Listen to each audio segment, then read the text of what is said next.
Hello friends, మీరు ఒక్కలే ఇంట్లో ఉన్నప్పుడు కర్రీ వండుకోవాలనిపిస్తుందా కామెంట్ చేయండి. నాకైతే అసలు కర్రీ వండాలనిపించదు.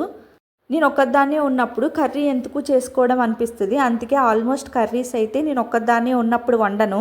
ఈరోజు ఆఫ్టర్నూన్ మా హస్బెండ్ లంచ్కి రానన్నారు. ఇంకా కట్ చేసిన ములక్కాడని ఫ్రిడ్జ్లో పెట్టేసుకుంటున్నాను.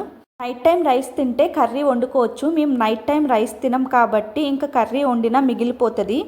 మళ్ళీ ఆ కర్రీని ఫ్రిడ్జ్లో స్టోర్ చేయడం ఎందుకని ఈ విధంగా సింపుల్గా అయిపోయే రైస్ ఐటమ్స్ని తయారు చేసుకుంటాను, నా ఒక్కదాని కోసమే కాబట్టి.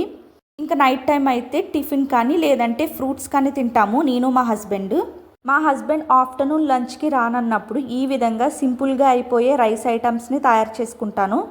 ఇంట్లో ఆల్మోస్ట్ ఎప్పుడు చింతపండు పేస్ట్ ఉంటుంది. అందుకు ఈరోజు చింతపండు పులిహార తయారు చేసుకుంటున్నాను. లేదంటే టమాటో రైస్ కానీ లేదంటే కొత్తిమీర రైస్ కానీ ఈ విధంగా రైస్ ఐటమ్స్ని తయారు చేసుకుంటాను.